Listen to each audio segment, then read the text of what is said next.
السلام عليكم ورحمة الله وبركاته. بسم الله الرحمن الرحيم. الحمد لله رب العالمين. الصلاة والسلام على رسول الله وعلى آله وصحبه أجمعين. الحمد لله رب العالمين. حمدا يوافي نعمه ويكافئ مزيده. رضيت بالله ربا وبالإسلام دينا وبمحمد صلى الله عليه وسلم نبيا ورسوله. The Prophet ﷺ said about the fasting person, he said the fasting person has two moments of joy. First, when he breaks his fast, and the second, when he meets his Lord. Fasting is such a beautiful experience for us to make parables or comparisons with that day, inshallah, when we meet our Lord in a good state, receiving the book in our right hands, inshallah. And these types of giving and depriving are all part of our life experience. We wouldn't appreciate good health unless we also experience sickness. We wouldn't appreciate the times where we are steadfast and obedient unless we've experienced sin. And similarly with hunger and satiation. The question becomes, through the month, through our fasts, when we go through those times where we're really feeling the fast, maybe we had a long work day, we didn't get enough sleep, and we're just overall feeling the hunger and the thirst of the fast, who or what do we turn to? We can no longer turn to food or drink to satiate ourselves. We are supposed to control our temper and put our pleasures aside and try to find a way to alleviate our anxieties outside of food or drink or intimate relations. So the question is, again, who or what do we turn to? Of course, we all know the answer. We are supposed to engage in what is really a complete tawbah. Not necessarily seeking forgiveness, but turning ourselves, reorienting ourselves during this month to Allah subhanahu wa ta'ala. The search for something greater in this month should always lead us back down the Sirat al-Mustaqim, the straight path. We know that that's something greater than ourselves, that's beyond the feelings, the overanalyzation aspects of ourselves, is all going to be found in the sakina, the tranquility, and the stillness of attaching ourselves to Allah subhanahu wa ta'ala.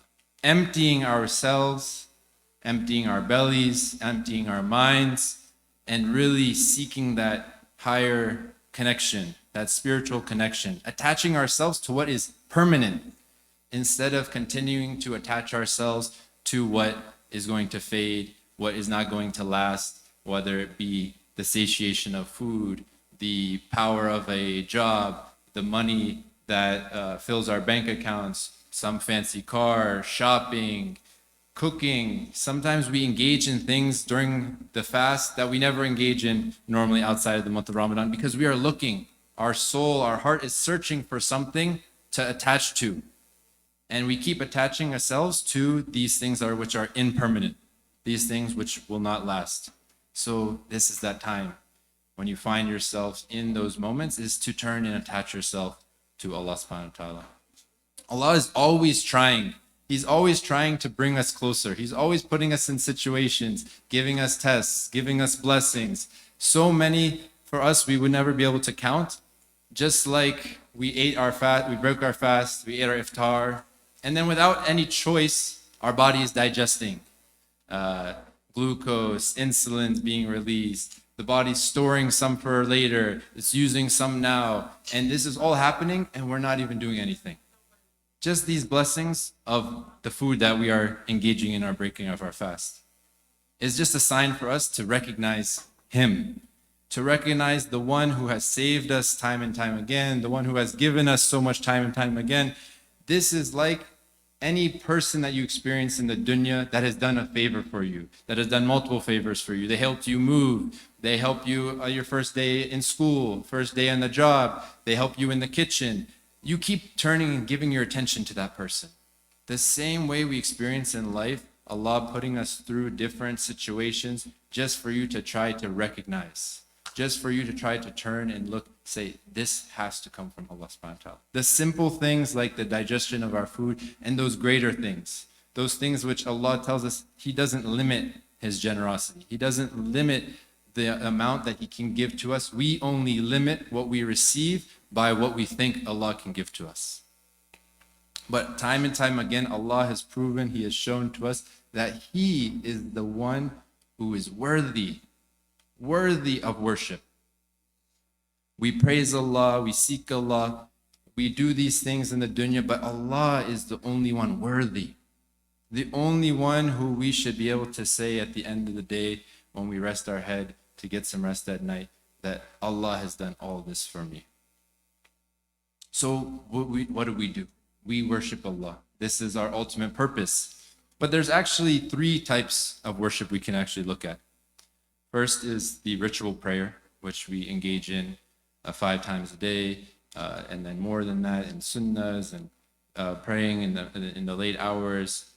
This is ritual prayer. It's one type of worship. The second is dua. And the third and final one is discourse, intimate discourse with Allah subhanahu wa ta'ala. And I want to finish by focusing on these last 2, the dua and this intimate discourse. We obviously know that Allah subhanahu wa ta'ala, the Prophet ﷺ has given us, recommended duas.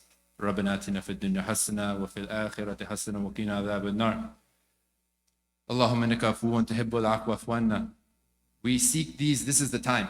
We're in the second 10 days of Ramadan. We should be seeking forgiveness over and over and over. Every prayer, نشهد أن لا إله إلا الله نستغفر الله نسألك الجنة ونعوذ بك من النار. Over and over we should be saying this, testifying our faith, seeking Allah. It's no better. It's the best thing we can do is to praise Allah, to acknowledge and witness His oneness, and that He is the only one worthy of worship, and then to ask for forgiveness. He loved this. There's no conditions. There's no need to feel that you need to be a certain type of person. You prayed too many rakat, that you can make dua to Allah subhanahu wa ta'ala, that you can have an intimate discourse with Allah. Not that you can just say these sunnah duas, but you can also just talk to Him whatever you need. Even if it's just you need some salt on your table. Allah would be wanting us to seek Him, to ask Him for even those little small things that we overlook as just baseline, things we take as if, we'd be surprised if we didn't have them. So again, dua is such a powerful tool.